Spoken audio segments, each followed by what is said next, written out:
السلام عليكم ورحمة الله تعالى وبركاته.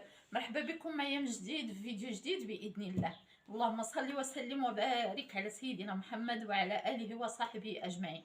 اليوم إن شاء الله جبت لكم واحد الكيكة خفيفة وظريفة للناس اللي كيديروا الريجيم وما كيبغيوش ياكلوا الكيكات فيهم الزيت وفيهم السكر وفيهم المهم الخميرة كيماوية. غنديروها خفيفة ظريفة ونقية وفي نفس الوقت كتجي جديدة. نتمنى من الله تبقاو معايا اللي كيهمو الامر وبغى يتعرف على هذه الكيكه باش تعرفوا على المقادير وطريقه التحضير. وقبل كل شيء ما تنساونيش من لايك، واللي كيشوفنا اول مره ما ينساش يدير ابوني ويفعل الجرس باش يوصلوا الجديد ديال القناه. كنحتاجوا في هذه الكيكه جوج البيضات، كنحتاجوا فيها كاس فيه نص ديال التمر مقطع طريفات صغار ونص ديال الزبيب، كنحتاجوا فيها واحد الكاس ديال الطحين ديال الشوفان، وكنحتاجوا فيها كاس ديال اللبن او الحليب، ومن الاحسن ديروا اللبن.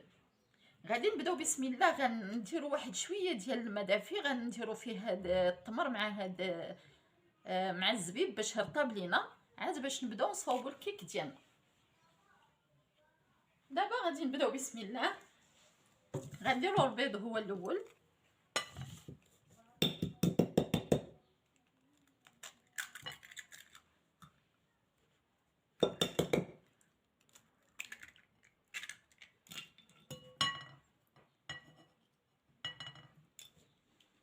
غادي نطربوه مزيان.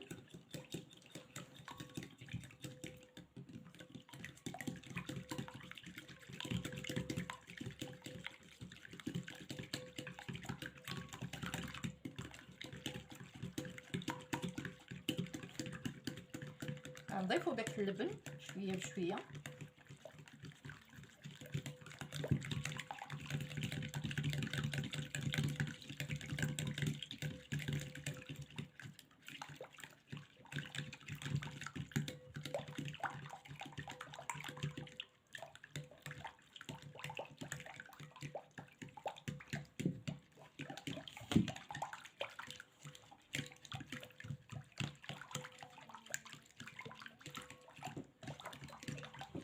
وغنبداو نديرو داك الطحين شويه بشويه. اللي ما عندوش الطحين ديال الشوفان البنات يطحن الشوفان، يعبر كاس ديال الشوفان ويطحنو ويديروا راه كيعطيك كاس ديال الشوفان صحيح. الا طحنتيه كيعطيك نفس الكاس.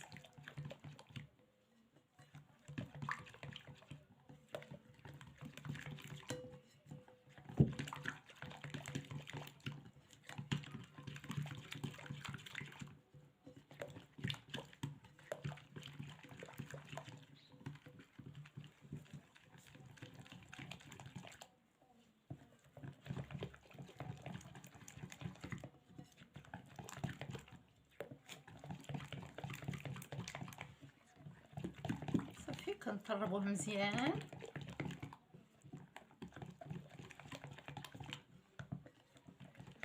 صافي كنضيفوا ليه هذا الزبيب والتمر،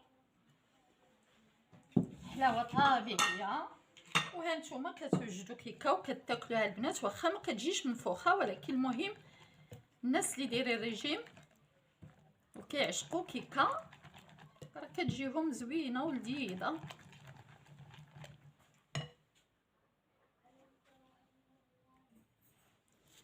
كنجيب واحد المول على هذا الشكل هذا وكندير فيه قاغيط. ما بغيتش ندير الزبده ندهن بالزبده لانه حنا بغينا نديروا هذا الكيك خالي من الدهن. غندير فيها قاغيط ديال الفران وغادي نخوي فيها هذا الخليط هذا.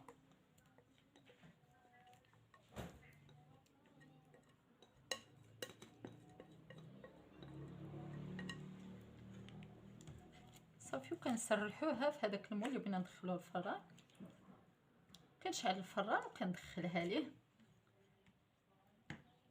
سنتلاقاو باذن الله.